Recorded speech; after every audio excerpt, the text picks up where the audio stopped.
Biologia E, aula 5, genética, o amor da minha vida, tá? Mendel foi um monge agostiniano que fez os primeiros trabalhos com as ervilhas para poder nos ensinar essa ciência que também é maravilhosa, assim como as outras. Aqui eu tenho um quadro eu adoro esses mapas assim pra gente estudar, que fala sobre Mendel, probabilidade, ausência de dominância, genes letais, sistema ABO ou AB0, fator RH, interação gênica, epistasia, herança quantitativa e pleiotropia. Então nós temos vários itens que nós vamos estudar ao longo das aulas dentro dessa frente E. Aqui eu falo dos cromossomos humanos. Lembra que eu falo assim, quando a sua mãe amava o seu pai, ela deu N cromossomos para ele deu N cromossomos para ela, e aí formou você, criatura esgoelante, que é 2Ns. Então, na espécie humana, as células haploides, elas têm 23 cromossomos, e as células diploides têm 46. E aqui eu tenho eles divididos em 23 pares. E em biologia eu posso falar, em cada par eu tenho 2, porque eventualmente eu posso ter mais, eventualmente eu posso ter menos. Aqui eu tenho do par 1 ao par 22 o que a gente chama de cromossomos autossomos. Isso quer dizer o quê? Ele não é sexual. O par 23 é o par sexual, alossomos ou heterocromossomos. Então, em biologia, eu posso falar. Em cada par eu tenho 2. Que nem agora, 21 de março, é o Dia Mundial da Síndrome de Down. Por quê? No cromossomo 21, eu tenho 3 cromossomos. Então, eventualmente eu posso ter mais, como é o exemplo que eu dei da síndrome de Down, ou eu posso ter menos, como a síndrome de Turner, que tem X0. Tá? Então, do par 1 ao par 22 são os cromossomos autossomos, não sexuais, e no par 23 eu tenho par sexual. Lembrando da síndrome de Down, que eu falei para vocês que é trissomia do 21. Essa anomalia, ela tem 3 cromossomos no par 21. Como o par 21 é um autossomo, ele não é sexual, podem nascer meninos e podem nascer meninas com síndrome de Down. Aqui eu mostro para você o que é um cromossomo. O cromossomo ele é feito de DNA, molécula mestre, mais uma proteína chamada histona. E eu tenho gene. Gene nada mais é do que um fragmento, um pedaço de DNA. A trinca do DNA é chamada de cístron e o cístron é considerado um gene. Locus gênico é a gavetinha no cromossomo que guarda o gene. Então eu tenho aqui o cromossomo que eu recebi da mamãe, o cromossomo que eu recebi do papai, e eu tenho ali a gavetinha que é chamado de locus gênico. Locus gênico, quando eu falo em plural, é loci. Várias gavetinhas, loci. Uma gavetinha, locus. Genes alelos. Eu recebi um do papai e um da mamãe. Isso vai caracterizar a minha característica. Por exemplo, eu coloquei aqui a cor do pelo. Então, eu posso receber um gene azão da minha mamãe, um gene azinho do meu papai, ou vice-versa, ou um gene azão, ou um gene azinho, um gene azinho. Isso quer dizer que eles são alelos. Um veio do pai, um veio da mãe. Aqui eu mostro para você a outra configuração de genes alelos. Pode ter a gavetinha com a cor dos olhos, tipo sanguíneo, a cor do cabelo, crescimento. Então, o locus gênico para a cor dos olhos, o locus gênico para o tipo sanguíneo, e assim sucessivamente. E eles estão em cromossomos homólogos, um cromossomo ao lado do outro. O cromossomo que veio da mamãe e o cromossomo que veio do papai. Esses genes, esses fragmentos de DNA, eles podem ser, inicialmente aqui para nós, dominante ou recessivo. O dominante é aquele que domina, aquele que tem uma expressão mais forte. E o recessivo é aquele que domina. Então, por exemplo, no gene dominante, geralmente eu uso as letras maiúsculas. O Azão, o Bzão, o Czão, o Dzão, o Ezão e assim sucessivamente. O gene recessivo, eu uso as letras minúsculas. Azinho, Bzinho, Czinho, Dzinho, Ezinho e assim sucessivamente. Então, olha lá, eu posso ter o pelo preto, azão, azão. Por que o pelo é preto? Porque o gene azão condiciona a cor preta do animal, do pelo preto do animal. Se ele recebeu o outro gene azão do papai, ele vai continuar tendo pelo preto. Se ele recebeu, na segunda figura aqui, o gene azão da mamãe e o gene azinho do papai, eu continuo tendo pelo preto, porque o azão domina o azinho. Para eu ser um animal de pelo branco, eu não posso ter o gene azão. Eu tenho que ter recebido azinho da mamãe e azinho do papai. Beleza? Aqui, cromossomos homólogos, sempre aos pares. Um que veio da mãe e um que veio do pai. E aí eu tenho as gavetinhas, que são os locos gênicos.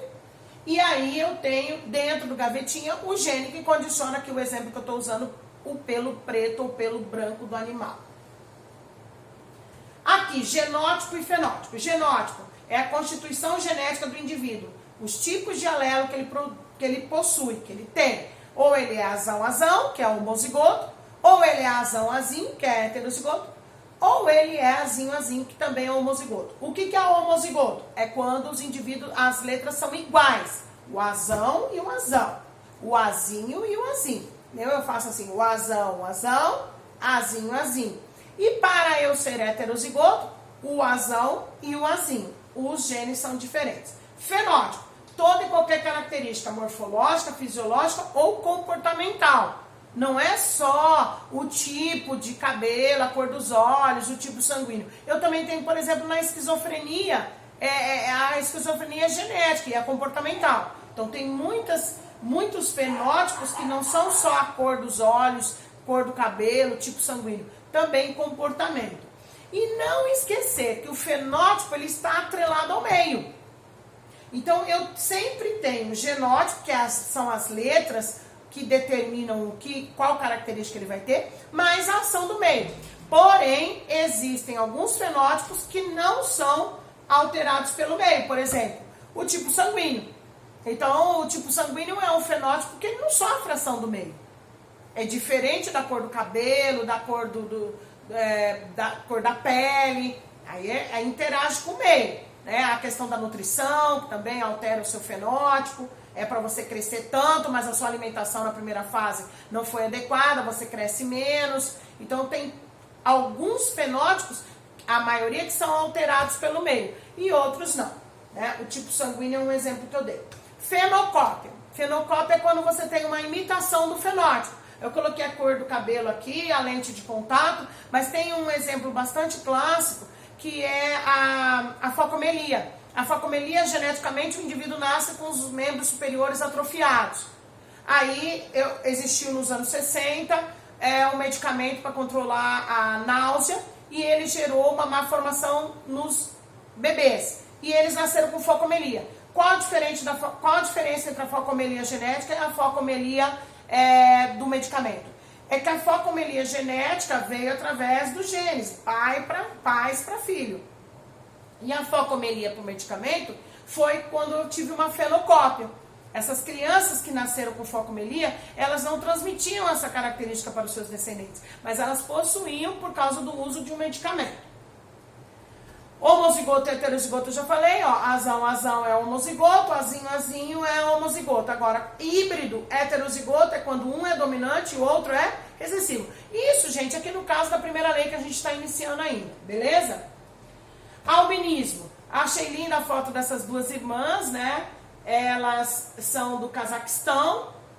A mais velha, de 14 anos, ela é modelo. E o albinismo é um clássico dentro da biologia. Eu já até vi exercícios falando sobre albinismo, pigmentação normal, e lá não cita e não te dá uma forma de você chegar quem é dominante, quem é recessivo. Porque isso é um clássico. A pigmentação da pele, ela é dominante. Então, azão, o indivíduo vai ter uma pele normal, com pigmentação normal. Azinho, ele vai ter pigmentação normal. Agora, o albinismo é recessivo. O azinho. Eu gostei da foto dessas duas irmãs, né? Que elas têm 12 anos de diferença e elas fizeram um ensaio fotográfico que ficou bem legal. Quem quiser dar uma olhadinha na internet, é bem legal, assim, elas ficaram bem lindas. Individualidade celular. O que significa isso? Se o indivíduo é portador dos genes do albinismo, ele vai desenvolver o fenótipo de albinismo. Pigmentação bem baixa. Todas as células do corpo deste indivíduo têm azinho, mas ela só se manifesta na pele. As outras células do corpo dela, os genes estão inativos. Então, isso é individualidade celular. O albino, ele tem azinho em todas as células, 4 trilhões de células que ele tem. Porém, ele só vai ser ativo na epiderme, nos melanócitos. Aqui é a formação de você, olha lá, ó. Você pega uma célula diploide, ela vai sofrer uma meiose, ela vai passar pela meiose 1, vai passar pela meiose 2, e no caso dos meninos, passa ainda por uma espermiogênese, que é a transformação das células esféricas em espermatozoide. As espermátides em espermatozoides. Isso é gametogênese masculina. Quando eu tenho a gametogênese feminina, eu pego uma célula diploide, eu sofro a meiose 1, sofro a meiose 2, e eu tenho a formação de uma célula ativa. Na verdade, quando a mulher ovula, ela libera o ovócito 2, que é o produto da meiose 1. Só no momento da fecundação é que ocorre a meiose 2. Aí, juntando, fusionando o gameta da mamãe com o gameta do papai, vai formar uma estrutura 2N chamada ovozigoto. Esse ovozigoto vai formar a mórula, a blástula, a gástrula, e assim como a gente viu lá na frente, que nós demos verificar uma pincelada no conteúdo de embriologia para os animais. Eu coloquei aqui um exercício, até para você olhar com atenção. Eu adorei esse exercício. É o cariótipo ao lado. Ele mostra o 1, o 2, assim vai até o par 23, né? E ele mostra lá no par 23 XY. XY o quê? Ai, prof, o que é XY? XY é um menino. Por que XY é menino? Porque ele tem o Y. Por que XX é mulher? Porque não tem o Y.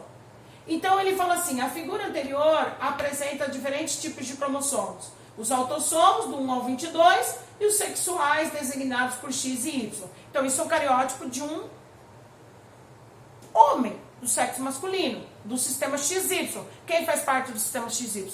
Todos os mamíferos e todos os dípteros, que são os insetos com 2 asas, que são moscas, mosquitos e pernilongos.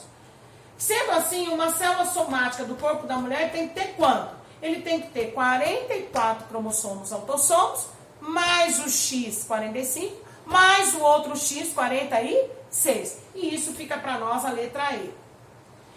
Eu separei para vocês aqui os exercícios das páginas 3 a 8 dessa frente. Presta atenção, permaneça em casa, bebê, façam os exercícios e estudem. Nós estamos em quarentena, então os estudos continuam. Amo vocês, beijo.